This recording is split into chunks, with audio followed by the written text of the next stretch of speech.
Hello and welcome to another video for Biblical Exegesis Practicum at Life Pacific University online. Today we're going to be talking about repetition and interruption. And this is a technique that's used in Hebrew narrative pretty regularly. This is something that we will often misunderstand because it doesn't get used frequently in our narratives. We tend to think when things are interrupted, we get frustrated, and when things get repeated, we get bored. But in Hebrew narrative, repetition indicates that something's important, and interruption indicates that something is incredibly important. Okay, and so what's happening in a narrative is if you see something coming up consistently time and time again, then that's important. And what is especially important is when you see something coming up a lot, but right in the middle of that repetition, you have something that just sticks out. The thing that's sticking out is incredibly important. Now, you've just read the book of Jonah, okay? So let's think about Jonah. Jonah chapter 1 is a narrative. Jonah chapter 3 is a narrative. Jonah chapter 4 is a narrative. If we were to take Jonah chapter 2, which is the poem, and just pull it out of the book, Jonah chapter 1, Jonah chapter 3, and Jonah chapter 4 would work as a narrative. There's a little bit of repetition there. You've got evil being repeated. You've got great being repeated. And, you know, it more or less work as a narrative. The poem getting popped in there, I mean, hopefully you notice that it just seems kind of out of place. It seems sort of like, where is this coming from? I don't understand where this is coming from. That's a narrative device, right? It's an interruption of the narrative to say, here's something important you need to pay attention to, right? That moment of like jarred confusion of like, where did that come from? That is a narrative device to get you to pay attention to it. And what that does in the book of Jonah is it forces us to focus on the character of the prophet. Jonah in his prayer tells us who he is, because that's what poetry does, is it exposes the heart of the poet. And so Jonah tells us who he is. He tells us his perspective on things and how he uses the scriptures of his people, the Israelites. To take another example, one that's perhaps even more important than this is if we look at the book of Exodus. When we get the Ten Commandments, which we looked at previously, after the Ten Commandments, you get more detailed laws. Well, a lot of those laws are instructions about the tabernacle. And so what you expect is laws, instruction about the tabernacle, construction of the tabernacle. That's what you would expect, right? Law, instruction, fulfillment of instruction over and over and over, right? That's kind of how you expect the narrative to progress.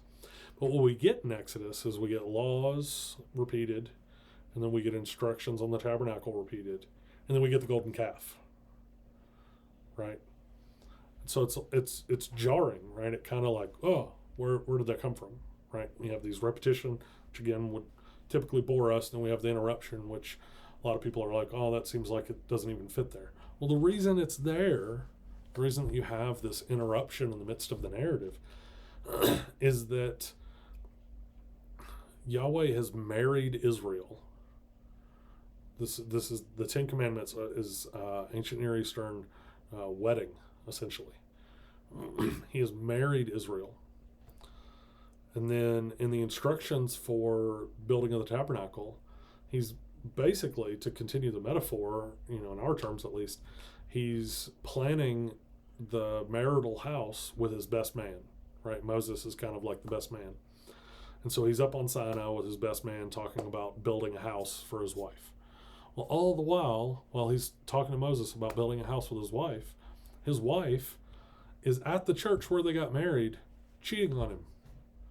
That's what the golden calf is, right? And so what we would expect then is law, instruction. And then when the golden calf happens, like, okay, well, you ruined it. It's over, right? That's what we would expect. The reason that that's there is because it's emphatically telling you that even though they have betrayed Yahweh on such a deep level so quickly after this deliverance from Egypt and marriage, even though that's happened, Yahweh still builds the tabernacle. He still dwells with his people, right?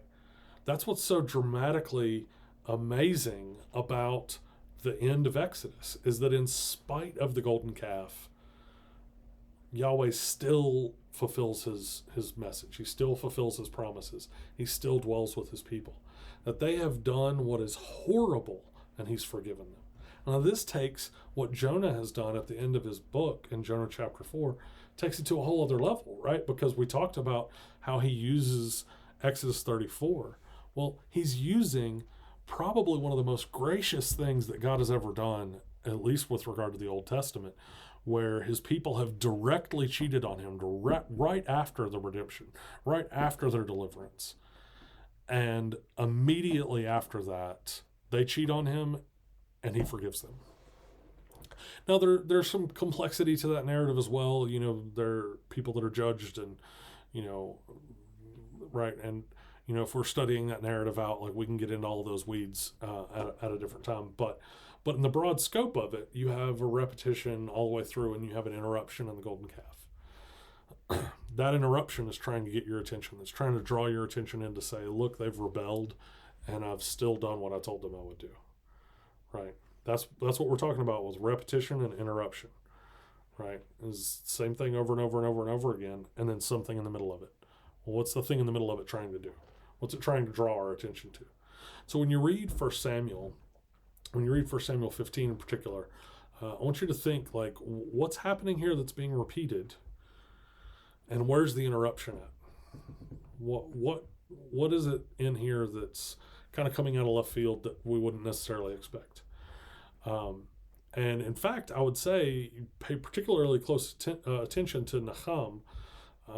Remember how I've said with the observations, pay attention to those three occurrences of Nahum, because you have three occurrences of Nahum, that's a repetition, but one of the occurrences, the one that's directly in the middle, interruption, right, the one that's in the middle is being used slightly differently. So we have repetition, interruption. That's a narrative device. The author is trying to get your attention to help you focus in on something to get a point to you. Okay, so what is that point? What's he trying to say? What's Nahum doing for us in 1 Samuel 15? And then you'll do a word study on Shema. Shema is a whole other word that's helping us in 1 Samuel 15. What's it doing that's helping us? And so all of that stuff together should help you write that little mini paper at the end of the week, that you'd be able to see kind of where these things are taking us. Okay.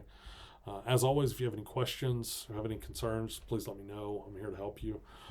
Can't wait to see what you guys do with 1 Samuel 15. Thanks.